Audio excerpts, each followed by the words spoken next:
За би цэвэр энэ хуулийн төсөл дээр жоохон хууль зүйн талаас нь асуух гээд байгаа шүү. Яг энэ заалтыг үндсэн хуулийн цэц 2023 оны 6 сарын 16-ны өдөр 4-р дүгнэлт дээрээ үндсэн хууль зөрчсөн байна гэж дүгнээд түүнийг нь улсын хурал хүлээж авч исэн байна. Гэхдээ холбогдох кодификацийг нь ерөөсө хийгээгүй ийм зохицуулт байгаа. Тэгэхээр нэгэнт үндсэн хуулийн цэцээр үндсэн хууль зөрчсөн гэдэг заалтыг бид нар одоо ингээ хилцэх нь өөрөө зөв үү? Хурлын дарга энийг нэг нягтлж шалгаж энэ дээр бас хууль санаачлагч бас хариулт хэлэх байх. Гэхдээ би одоо хууль зүйн талаас нь жоохон эргэлзээд гайхаад нэгдүгээр асуулт нь.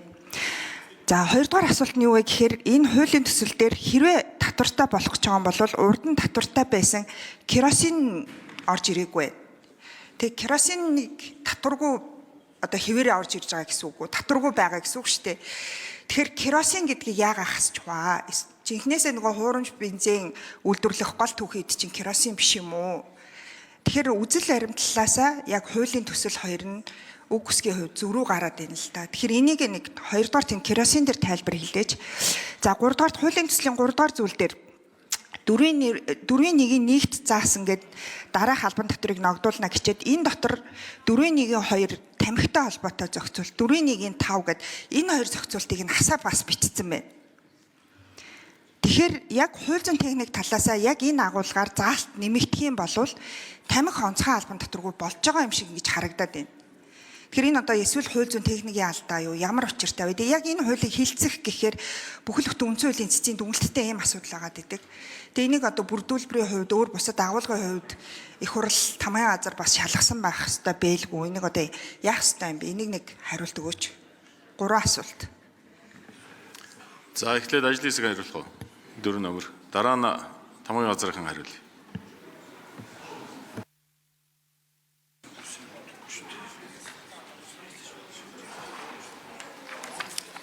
За хажуултар эрдэс байлгийн газрын төсний бодлогын газар. За үндсэн хуулийн цэцээс буцаасан дүгнэлтийг харсан.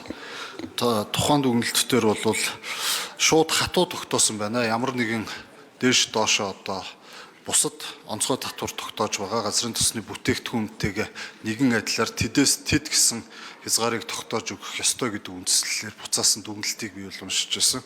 За бусад хууль зүйн бичиглэлтэй холбоотой асуудлыг хууль санаачлагчийн зүгээс хариулах.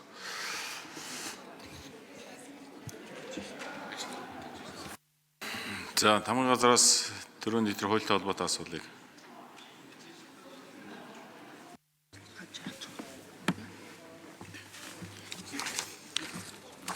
За энэ асуудал та бүхэнд энэ өдрийн мэндийг хүргэе. Байнгын орооны асуудал эрхлэх газрын дарга Бямдлам. За энэ асуудлаар 2023 онд үндсэн хуулийн цэцгийн 4-р дүгнэлт гарсан. За дүгнэлттэй холбоотойгоор онцгой албан татварын хуульд улсын хурлаас хүлээж аваад өөрчлөлт орсон. Гэхдээ хуулийн төслийн өргөн мэдүүлсэн хуулийн төслийн асуудлаар байнгын ороон дээр улсын хурлын гишүүн үүрийн туягаас улсын хурлын тамгын газраар хууль зүйн зөвлөмж гаргуулъя гэд санал гарсан боловч байнгын ороон дээр энэ асуудал дэмжигдээгүй байгаа.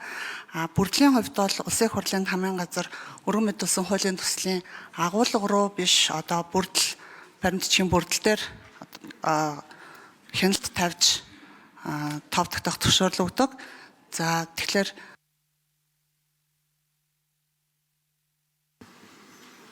За тодорхой хариулт өгсөнгүй дээ энэ ч. За бүрдэр жишээ. За тэгэхээр энэ онцгой албаны татварын хууль бол тодорхой хэмжээгээр бас байнга өөрчлөгдөж яддаг. Тийм учраас энэ 2000 миний өргөн барьсан хууль бол 2021 онд батлагтаад 2023 онд хүчингүй болсон. Үүнийг бол 23 онд дахин өргөн барьсан. 23 онд дахиад парламент одоо урдлын парламент тарсантай холбоотойгоор 24 онд дахин одоо энэ шинээр сонгогдоод энэ хуулийг өргөн барьсан байгаа. Тэгээ энэ хугацаанд бас тодорхой хэмжээгээр тэр энэ бол татвар ногдуулах тухай асуудал яригдж байгаа. Татвараас чөлөөлөх тухай асуудал ерөөсөө байхгүй. Тийм учраас энэ тамхины асуудалтай ерөөсөө холбоогүй шүү гэдгийг хэлээ. Энэ бас тодорхой их хурлын гишүүд тараагдсан материалтай зөрүүтэй зүйл байж магадгүй. Ягаад гэвэл энэ хууль бол асар их тэмцэл, асар их одоо эсэргүүцэл донд явагддаг. Тийм учраас миний өргөн барьсан хуулиас бас зөрүүтэй өөр зүйл хийсэн байх. Миний гол тодруулаад байгаа юм нэгдүгээр тэр керосин нэг ягаад эргээд татвартай болохоор орж ирэхгүй байгаа юм бэ? Нэг. Хоёр дахь асуудал яг энэ асуудал дээр үндсэн хуулийн цэцгийн дүгнэлттэй асуудлыг дахиж орж ирэх нь өөрөө боломжтой юм уу? Хууль зүйн талаас л тэрийг нь асуугаад байгаа гэсэн үг. Их хурл тэр үндсэн хуулийн цэцгийг хүлээж авсан хэрнээ хуулиасаа тэр залтыг нь одоо болтол хасаагүй хിവэр хүчин төгөлдөр ингээ яваад байна. Хэвлэмэл хууль дээрээ ч хിവэрээ явж байна. Тэгэхээр энэ ч өөрөө хууль зүйн талаасаа болох юм уу гэдэг асуулт байхгүй. Тэгэхээр керосин болоод яг энэ үндсэн хуулийн цэцгийн дүгнэлттэй холбоотой цэцгийн дүгнэлт гарцсан асуудлаар дахиж хуулийн төсөл яг тэр үг үсэг нь хിവэрээ тоод дүн нь хിവэрээ орж ирж болж байгаа юм уу? Яг ийм хоёр асуулт. Цагийн хариулга. Придор жишээ. За керосин хасагдана гэж юусоо байхгүй. Ягаад гэвэл нийтдээ энэ одоо бүтээгдэхүүн чинь нийтдээ 101 мянган тонн өнөөдрийн байдлаар Монгол улсад байгаа. Тэрний 96 орчим мянган тонн нь бол керосин байгаа. 4,000 тонн л одоо бусад одоо бүтээгдэхүүн байж байгаа. Тийм учраас энэ керосин бол заавал орсон байх хэвээр. Ягаад гэвэл энэ бичиг баримт дээр чинь өөр зөрүүтэй зүйл байгаад байж магадгүй.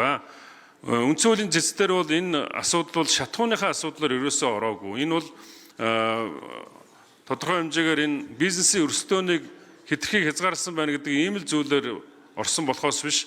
Энэ одоо энэний хортой хоргоо энэ бүх зүйл нь бүгдээрээ үндсэндээ луурын аргаар авилгадаж үндсэн хуулийн цэцгийг авилгадаж хийсэн. Дээрэс нь энэ өнгөрсөн парламент 23 онд уваагүйгээр миний энэ хуулийг унгаасан ийм зүйл болсон гэдгийг хэлье. За баасан жаргал гүшүнд минут нэмжгүй. Яг би ягаад керосин хасагдсан юм шүү гэж хэлээд байгаа вэ гэхээр одоогийн хуулийн төсөл дээр одоогийн хуулийн дээр хүчин төгөлдөр хуулийн дээр газрын тосны үйлдвэрлэлийн дайвар бүтээгдэхүүн яг таны бичвэрээр таслал тавиад керосин гэдэг үг нь одоо бол байгаа юм. Гэтэл таних тэр керосин гэдэг үг нь байхгүй болохоор керосин татваргүй болж байгаа гэж харагдаад байгаа байхгүй юу? Тэгэхээр эн чинь өөрөө зөв ойлгоод байна уу? Яагаад энэ ингэж орж ирээд байна вэ? Эсвэл керосин байгаа бол энэ дээр яагаад керосин гэдэг үг нь орж ирэхгүй байгаа юм бэ гэсэн асуулт байхгүй юу? Придор жишээ хариулъя. Би энэ хууль бол маш их эсэргүүцэлтэй тулгардаг гэдгийг бас түрүүн хэлсэн. Миний өргөн барьсан дээр бол таслал керосин гэж байгаа. Нэгэнт л энэ одоо бид нар зүйл заалтыг бас хүндсэн учраас энэ керосин гэдэг үгийг бид нар хэрвээ энэ их хурлын тараагдсан материал дээр байхгүй энэ байгаа бол би энийг нэгэнт хөндөгдсөн асуудал учраас керосин гэдэг нэмээд бичээд оруулахад ямар ч асуудал байхгүй гэдгийг хэлье.